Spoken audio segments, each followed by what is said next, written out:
guys, you're welcome to my channel, and as usual, my name is Adora. Now, if you're looking for trending gists as it happens in the UK, you are in the right place. Now, I have been hearing so much about the UK dependency visa thing breaking homes, and if you don't know what I mean by the UK dependency visa thing, there is this visa scheme that allows people to bring in their family, like to bring in their wives or their husbands with their children. So like if you're granted this particular visa, like it's very, very common among the work sector, like the skilled work visa. So if you're granted a skilled work visa permit, as the main applicant, be you a man or a woman, you are allowed to bring in your husband or your wife and your children. Or if you're a student, it also applies to you too. You can bring in your husband, your wife, and your children. Now, this particular scheme who has been trending for a while, but recently it has stopped. I think that particular idea of bringing your dependents has stopped. The UK government has closed that channel. So that's not the point of contention here anyway. What I'm trying to say is that scheme that allows people bring in their dependents to the country, in one way or the other, is supposed to be a blessing, is actually turning to be a curse, because people are now kind of overstepping the boundaries. People are now taking themselves for granted through that process. A lot is now happening, and initially I didn't even know that something like this was happening. I didn't understand why it should happen. I didn't understand how a dependency visa can break a home, can break a relationship, until I heard this story. So I just heard recently that there is this particular man that he's the main applicant. He came with a skilled work visa, and his wife is his dependent. Now, if you are the main applicant and your wife comes with you, you as the main applicant, you are allowed to work in a particular field, a particular sector, because that's how you came. That is the sector that actually granted you the visa to come into the country. While your dependent, who is your wife or your husband, is allowed to work anywhere. So that visa is actually open. So this guy has been working in a care sector because that is what his visa allows him, while his wife has actually tried different places. She has tried the care, she has tried retail, she has tried her hands on so many things, and she has had kind of a lot of experiences from all these different places that she has tried. I don't know what happened. One thing led to the other, but the man is actually threatening the woman with the dependency visa thing.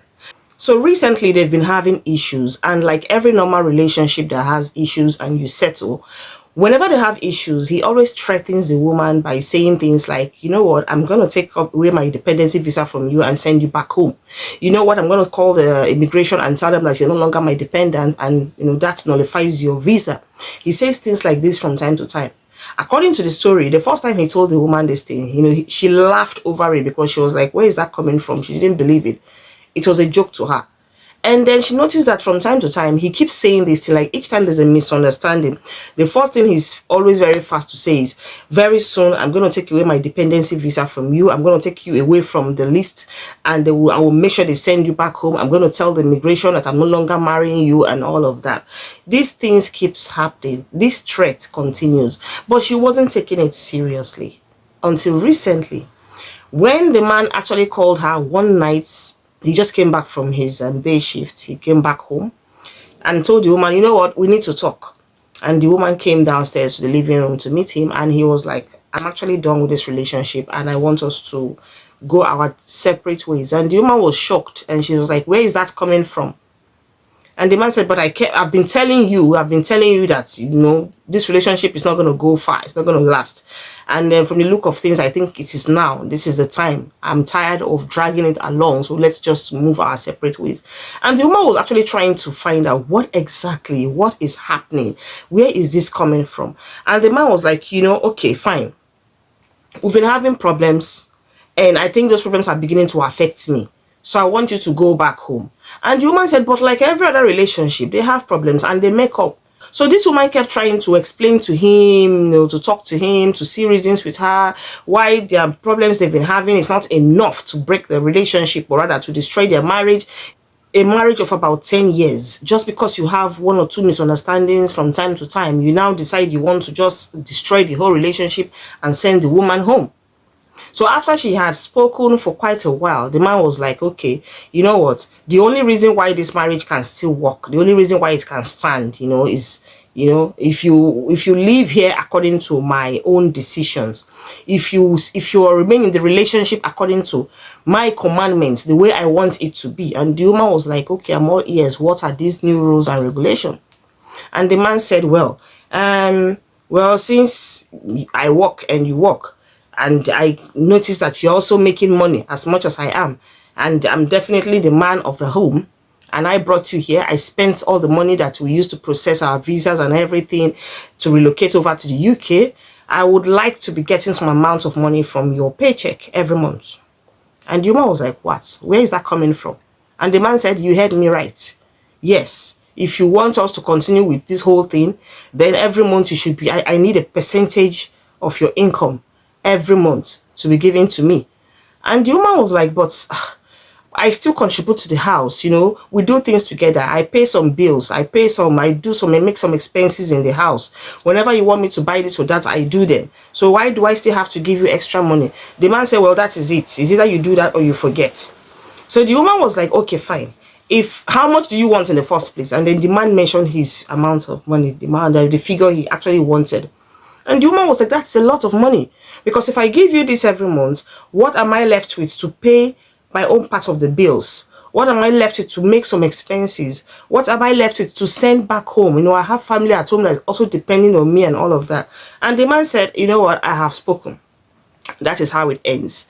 If you're ready, fine. If you're not ready, by morning tomorrow, I will just call the relevant authorities and tell them that you're no longer my wife, and they will take off your name, and that's it. You find your way home.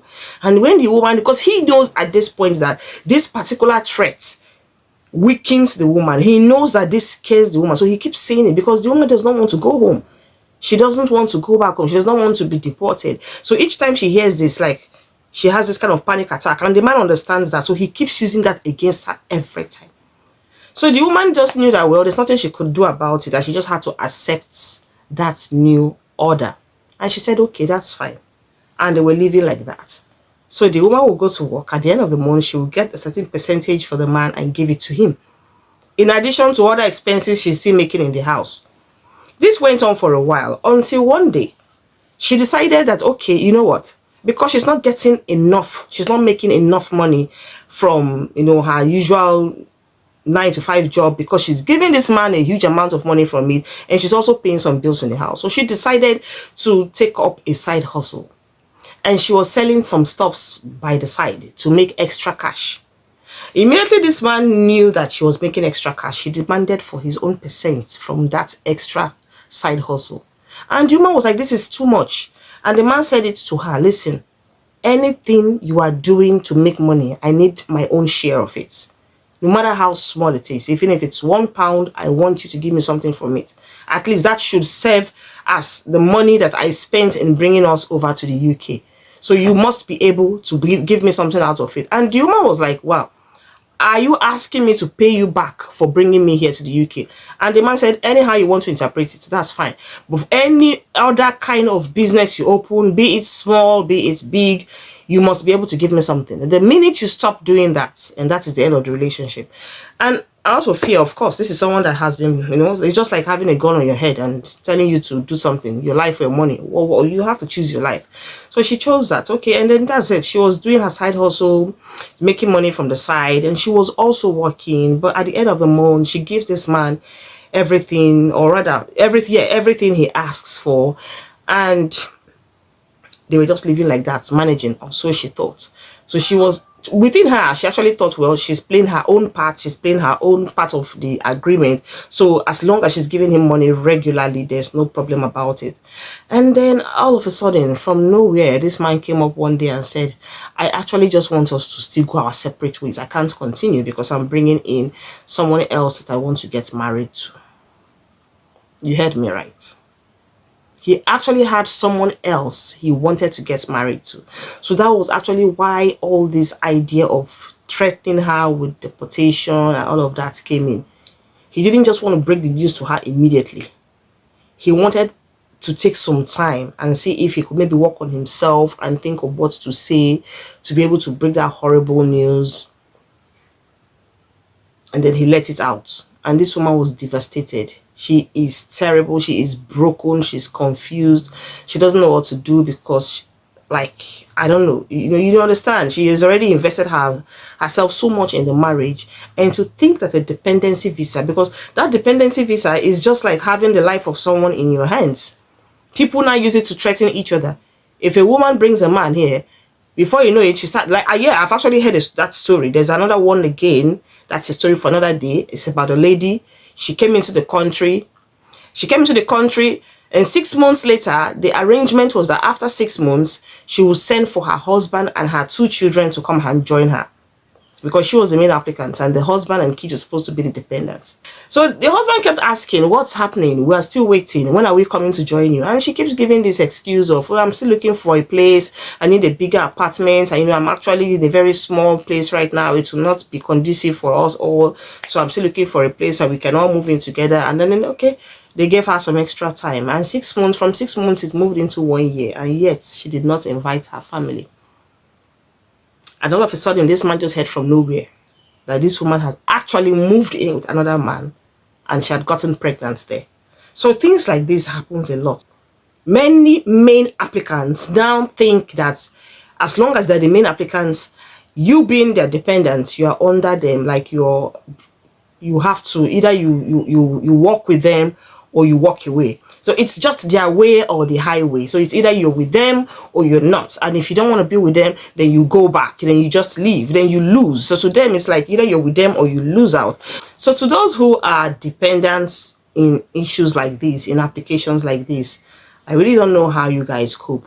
But I hope it's working out well for you guys. I hope everything is on track. I hope you're happy. I hope it's okay, for real. I hope it's okay, because these stories I'm hearing from day to day is becoming worrisome. It's becoming quite scary, because it will make a lot of people, maybe who intend to come in future, if by chance the UK government opens that route again, it makes them kind of skeptical. Like, are they sure they're ready to come and be under somebody who's going to be torturing them with threats like this? So that's it from me to you today. Thank you very much for watching, and I will see you in my next video. Bye.